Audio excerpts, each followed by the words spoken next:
Hello and welcome to Plus TV Africa. I am Benga Aburawa with the news on the hour. The Benue State government has released a statement through its Commissioner for Information and Orientation, Mr. Lawrence Onoja, praising military officials under Operation World Stroke for the significant reduction in the frequency of attacks by alleged herders in the state. Speaking with newsmen in Makurdi yesterday, the Commissioner revealed that since May 18, 2018, when the military operation began, the attacks have not only reduced, some of the settlers have returned to their ancestral lands. He further pointed out that though some soldiers have lost their lives in the course of the operation, he called for continuation of the exercise in order to eliminate all threats posed by the militants who use cows as shields, especially in their camps. Meanwhile, according to security sources, Boko Haram jihadists on Friday raided a camp for internally displaced persons and in the process killed 4 people.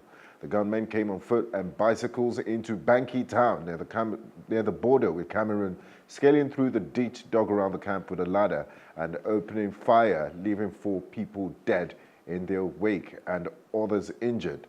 A military source close to AFP said that the shots drew the attention of soldiers and policemen outside the camp who engaged the militants in an hour-long battle.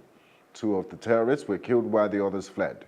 He added that the militants had come into the camp to steal food supplies. 2 soldiers were also injured as their patrol vehicle hit a landmine planted by the fleeing militants in Freetown village, 9 kilometers away. The camp in Banki town has housed over 45,000 IDPs since it was opened in March 2015. Alhamdu Tereke, the Hama Bata of Adamawa State, has alleged that during the last Tuesday's attack on Bare and Douaya communities in Demsa local government area, in which 21 persons were reportedly killed, herdsmen issued a quit notice to farmers asking them to leave and never return. As a result, there's tension in the affected communities and farmers are unwilling to return to their farms. This could lead to huge possibilities of famine in the coming weeks and months, as most farms have been destroyed by suspected herdsmen. Alhamdu made this statement yesterday while hosting UN Women Media Network, stating that women and children bear the brunt of the attacks. According to him, the indigenous Numan people are living in fear, and if the government doesn't do anything about it, it won't augur well. Non-sensitive electoral materials have been distributed by the Independent National Electoral Commission, INEC, across the 16 local government areas of Ekiti State ahead of the July 14th governorship elections. Professor Abdul Ghani Raji, the resident electoral commissioner, made the disclosure to newsmen at the security meeting with the party candidates, which took place at the State Police Command headquarters in Ado-Ekiti yesterday. He further revealed that the sensitive materials will be distributed 24 hours before election across all council areas. In attendance were officials of the police, Nigerian Security and Civil Defense Corps, Department of State Services, Nigerian Immigration Service, and Nigerian Prison Service, while candidates in attendance pledged to maintain peace before, during, and after the July 14th elections. Commissioner of Police, Mr. Bello Ahmed, noted that all flashpoints have been identified and assured of adequate security during the exercise. And still on INEC, the Commission will publish its report on allegations that underage voters participated in the last elections in Kano. This, according to its chairman, Professor Mahmoud Yakubu, who made this revelation while meeting with political editors of media outfits in Lagos yesterday. Professor Yakubu also revealed that although the Commission had earlier stated that its voter register was not used by the Kano State Electoral Commission, Independent Electoral Commission, for the local government elections in February, it would release a report by the committee set up to investigate the allegations in order to satisfy the demands by certain stakeholders. The INEC chair further commented on the cleanup of the voter register, saying that so far there were no observations on the registration of ineligible persons, and the Commission will keep strengthening the register. An inferno suspected to have been caused by an electrical fault in one of the shops at the gas market on Abeokuta Street in Kaduna North local government area has led to the loss of property worth millions of naira. According to eyewitnesses, the fire began at about 5:50 p.m. and razed not less than 10 shops after a dealer attempted to refill his gas while testing an electrical cooker causing several cylinders to explode. A vehicle belonging to the fire service team from the Kaduna State University was waylaid by angry youths who were irked by their late response. The situation was put under control by policemen from the Magajin Geri Police Division, while another store on neighboring Ibadan Street has been destroyed by fire after an inferior bulb exploded, causing the appliances to catch fire. So far, no lives have been reported lost in the incident. With the launch of the second round of the 2018 National Immunization Plus Days (NIPDs), which is a campaign for the vaccination of children aged 0 to 59 months against polio, Lagos and Kano states have set a target to immunize 4.8 million and 3 million children, respectively. A special advisor to the Lagos State Governor on Primary Health Care, Dr. Olufemi Ononuga, confirmed this at a flag-off ceremony to commence the campaign at Agege Local Government Secretariat. He noted that NIPDs in Lagos would account for 4,859 house-to-house and 1,712 and 752 fixed-post teams, with homes, churches, mosques, social events, major car parks specially targeted. The campaign, which will last for 4 days, will hold between 8 a.m. and 2 p.m. daily. In Kano, the Commissioner for Health, Dr. Kabiru Ibrahim Getso, urged health caregivers in the state to ensure that the 44 local government areas are covered, as 3 million children are expected to be vaccinated in the exercise. Up next is foreign news.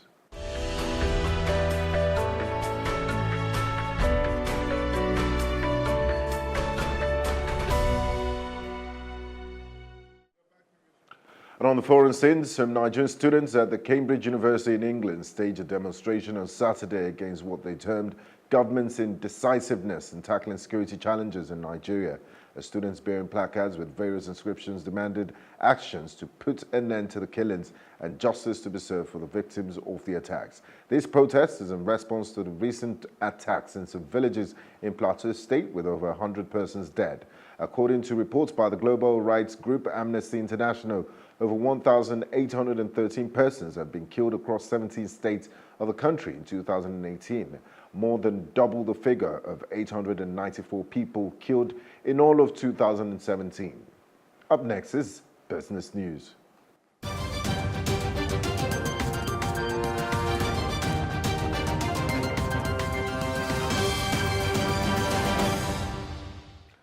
And in business, Mr. Mahmoud Yunusa, chairman of the 36 States Finance Commissioners Forum, stated last night in an interaction with reporters in Abuja that the Nigerian National Petroleum Corporation, the NNPC, must pay fully what is due to the Federation Accounts Allocation Committee, FAAC. According to him, the NNPC retired the sum of 127 billion as earnings from the month of May rather than 147 billion, leaving a deficit of 20 billion naira. Yunusa pointed out that the FAAC meeting last week, the NNPC claimed to have spent 3.5 billion naira on pipeline vandalism as well as product leakages, but the Department of Petroleum Resources claimed it did not have the details of the spending. It further urged the NNPC to be open and transparent in disclosing its spendings to Nigerians as the Establishing Act requires. Last Thursday, Finance Minister Kemi Adeosun hinted that the controversy over the revenue sharing is likely to delay the payment of workers' salaries for June. Last night, the NNPC released a statement in reaction to the allegations, saying that the issue will be sorted out soon by the Vice President Yemi Osinbajo-led National Economic Council. The SocioEconomic Rights and Accountability Project, SERAP, has described the plan by the government of President Muhammadu Buhari to share 115 billion naira recovered from the late General Sani Abacha to an estimated 300,000 households as mistargeted and of no tangible benefit to the beneficiaries. The 300,000 households are to receive 5,000 naira on a monthly basis. In a statement by the Deputy Director of SERAP, Timothy Adewale, he said, rather than spending the loot to fund the National Security Safety Net program, President Buhari should within the framework of the 1999 Constitution as amended, create a central recovery account, trust funds, and oversight mechanisms. It said that distributing 5,000 naira to households would neither improve the socioeconomic conditions of the beneficiaries nor achieve the enduring value of a more transparent and robust system to manage recovered loot. The group said that the return of the loot was an opportunity for President Buhari to enforce the 2016 judgment by Justice Mohammed Idris, which ordered the disclosure of the spending of recovered loot since 1999 by past and present governments to date, as well as the details of projects on which the funds were spent, and to rigorously push the National Assembly to pass the Proceeds of Crime Bill. Serap asked the NAASP should source for funds elsewhere, while it urged President Buhari to do the right thing with the loot, as it would prove and truly demonstrate to Nigerians his often repeated commitment to fighting corruption. According to the International Monetary Fund, IMF, Benin's economy is expected to grow 6% this year, up from 5.6% recorded last year. This increase can be attributed to a rise in cotton production and the strengthening of neighboring Nigerian economy. IMF also said in a statement that it has made available $22.4 million to Benin as part of a 3-year financial assistance program. Benin's raw cotton output for 2017-18 season is projected to record 578,000 tons, an increase of 28% from the previous season. Up next is entertainment news.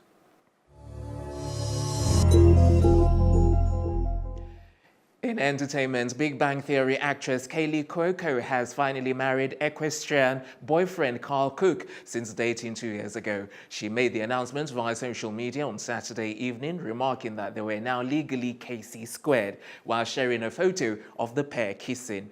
Cuoco was dressed in a white lace gown with matching cape on the said day as friends and closest family members gathered for the ceremony, which took place in San Diego.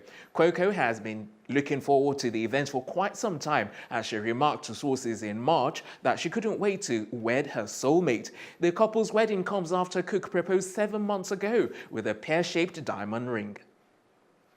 Former World Wrestling entertainer Matt Cappotelli has died after battling with brain cancer. His wife, Lindsay Cappotelli, made the announcement via social media and said in an Instagram post that Cappotelli, who was 38, was the co-winner of the World Wrestling Entertainment Tough Enough 3 in 2003 and was beginning to excel in his craft when he was sidelined by the brain cancer diagnosis in 2006. Manhattan Supreme Court Justice Gerald Lebovitz said pop superstar Madonna is merely harassing fellow occupants of her Upper West Side co-op. This comes after Madonna lost a legal attempt challenging a regulation that mandated her to be physically present in her $7.3 million home when any of her household or workforce are present.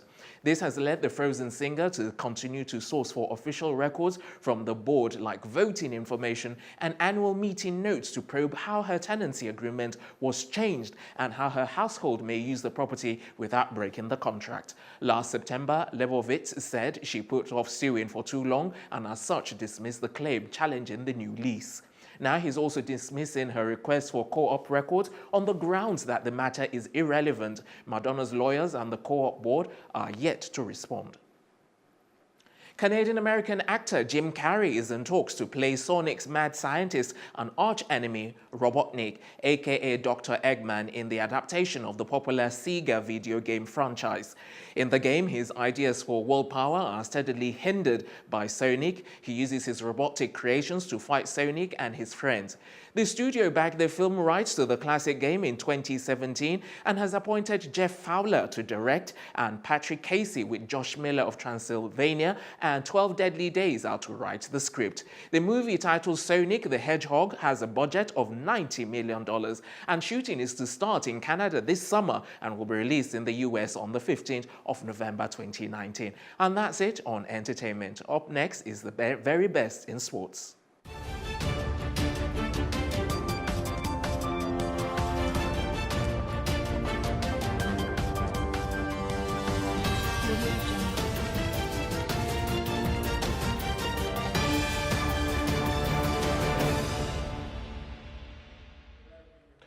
And in sports, FIFA has fined World Cup host Russia 10,000 Swiss francs after its fans displayed a discriminatory banner during the country's 3-0 loss to Uruguay in the World Cup.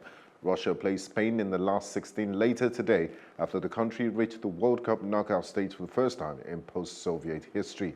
FIFA also fined Serbia 20,000 Swiss francs for a political and offensive banner during the 2-0 loss to Brazil at Moscow's Spartak Stadium.